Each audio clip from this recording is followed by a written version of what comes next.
Wait, does that mean she killed Sparkle? So we're back to watch the Acheron trailer, Your Color.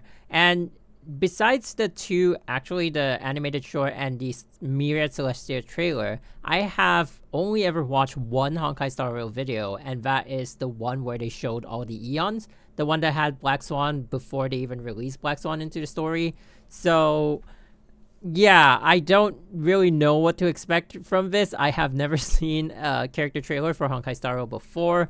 I mean, oh yeah, and for those of you who are new to the channel, I have been playing Honkai Star Rail since day one of release, and I am also a Honkai Impact player. I have been playing it for 6.5 years now, so I definitely have more interest in Acheron than most other characters.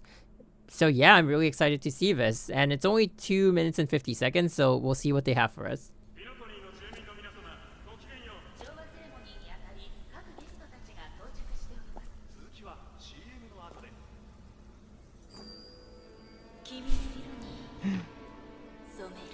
So you're hearing like ads, I guess. Oh, Sparkle, the fish.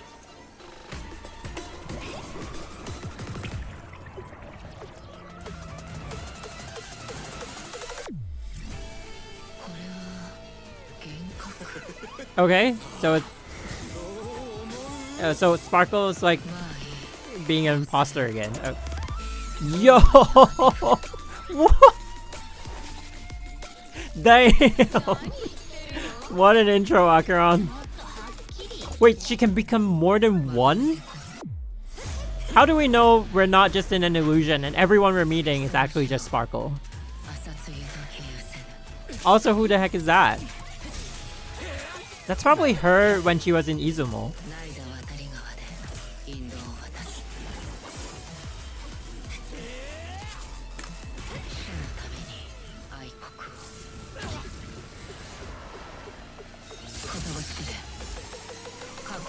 Whoa!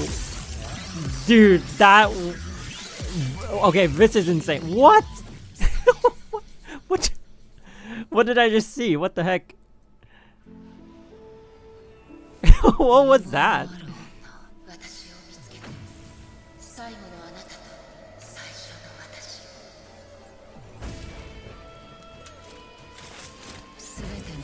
Yo, I want to see what they translate that to in English.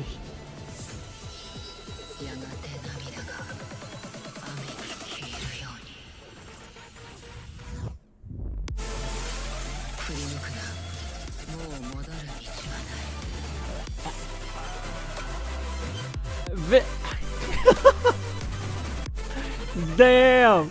What am I watching? Interstellar? Holy!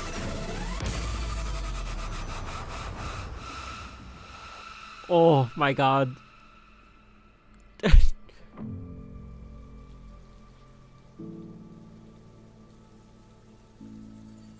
Wait, does that mean she killed Sparkle? Is Sparkle just dead?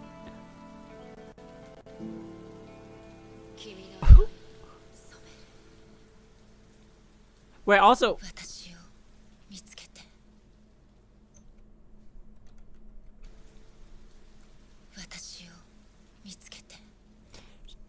Interesting. So this is one thing that I noticed over the course of 3 games, which is Sashio Miyuki has to adopt like a different voice for each time she takes on a different character, I guess, of Mei, but also like within Honkai Impact, from the pre-Hasha Mei to like when she ascended to become the third Hasha, she kind of had a change in voice. She sounds...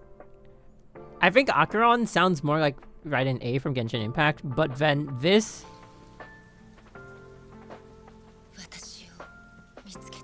This other voice has been sounding more like post-Hasha Mei, so like Hasha Thunder Mei. And I feel like this is not like a reach, but I don't think... I initially was like, when I just saw that other thing, I already thought like, you know, it's probably like past Acheron. Jesus, look at that font. I'm sorry. Anyway, but then now I'm thinking like, I guess it's just like her inner like thoughts And I gotta pull up that Emanator thing, right? The Emanator special that they did again and reference it, because obviously, she obviously is an Emanator of Nihility. But also, one thing I'm wondering here, there's so many things going on. One thing I'm wondering here is, did she kill Sparkle? Also, this angle, like, we've seen her, at this point, we've seen her skill, like, multiple times, but God, this angle where they just, like, yo, it's so crazy because of that perception switch of, like, it was her original blade, and then she pulls it out, and you immediately see her in, like, a different angle, and it's not even, like, and because of the fact that there's multiple illusions, it's not like, oh, this is her after, like, you know, a classic slash across and they sheathed your blade, but this is yet another her. It's so well done. It's insane. But then this part, just, like, I don't think that's the mind washing from Sparkle, which also makes me think, what is Sparkle's objective here? Right? Could she actually be targeting Acheron to sort of, like, if she knows something about Acheron's past, which I actually probably doubt, unless like the Masked Fools have some sort of special connection with Aha and, like, he gives them some information. Otherwise, I don't think, like, many people would have information on people from Izumo. But supposing she does, maybe it's one of those scenes again where they're like, if I unlock something in this person's brain, I can, like, use them as a weapon or something. That could be one angle. Otherwise, you're just really using Sparkle as a tool to, you know, promote this super cool shot of Acheron. It also says Galaxy Ranger down there. But yeah, I don't think I got much out of the trailer in terms of story beats, except for one thing. There is something that I actually mentioned in my previous video, the Myriad Celestia trailer. So right here, it says Ito Ryodan. And right in May, in Honkai Impact, when she does her finisher as the Hasha of Thunder, she actually says this exact line. At the end of it, I said that, you know, the title of the trailer had, the last 4 words were Ito Ryodan, which in Japanese means, and I don't think I even translated it. So in Japanese, it means to sever in one slash. And if you read the same words, it can be read in Mandarin as well, and it's read as 一刀了断, which means the same thing, but it usually, I think, it's used, like, metaphorically to say, like, I'm severing all ties. And in the Myriad Celestia trailer, that was pretty much like she finished, at least in the video, right? She finished the fight in one slash. And in Honkai Impact, there is this scene where the Hasha of Thunder. So if you've watched Lament of the Fallen, this happens in-game and not, like, in that video, where they're showing the memories of her and Kiana, who's the other main character in Honkai Impact, and with one slash, she just slashes through everything, and it sort of, like, just cuts through all the memories. And that was sort of a symbolic, like, I am cutting ties with everyone I know to go into the darkness, to, like, descend into the darkness. And it was for a noble cause, for, like, in chapter 17 of Honkai Impact, because she felt like, at least, she needed to enter this organization called the World Serpent to get more information on, I guess, like, how to save her friends, or, like, how to save Kiana.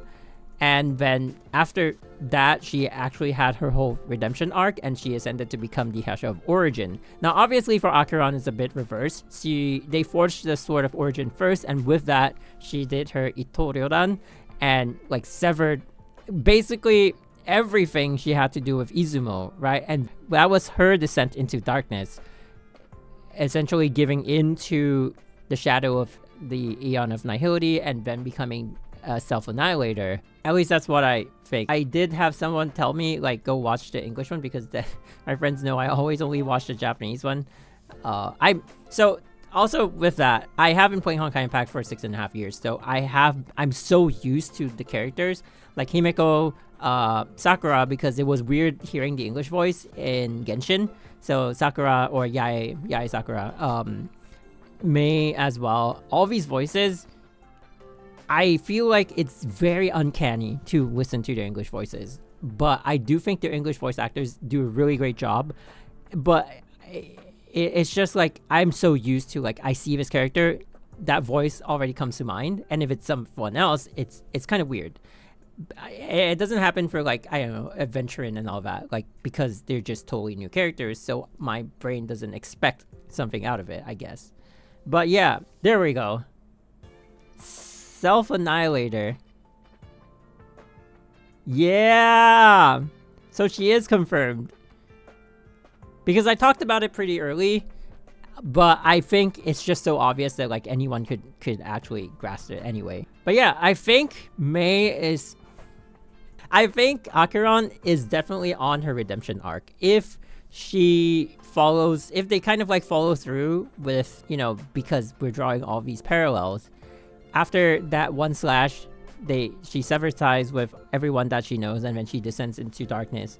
But here, what it is that, I don't know, it might just be some other kind of like her inner self, right? Her before she became an Emanator. In the Emanator special, so yeah, here it says, however, some self-annihilators would conceive the idea of fighting back. They joined the Doctors of Chaos, vowing to do their best to cure others of nihility in what little time they have left in exchange for their own redemption. Moreover, some of them rely on their strong convictions to break the curse of nihility at its root by slaying the Eon that slumbers in the abyss.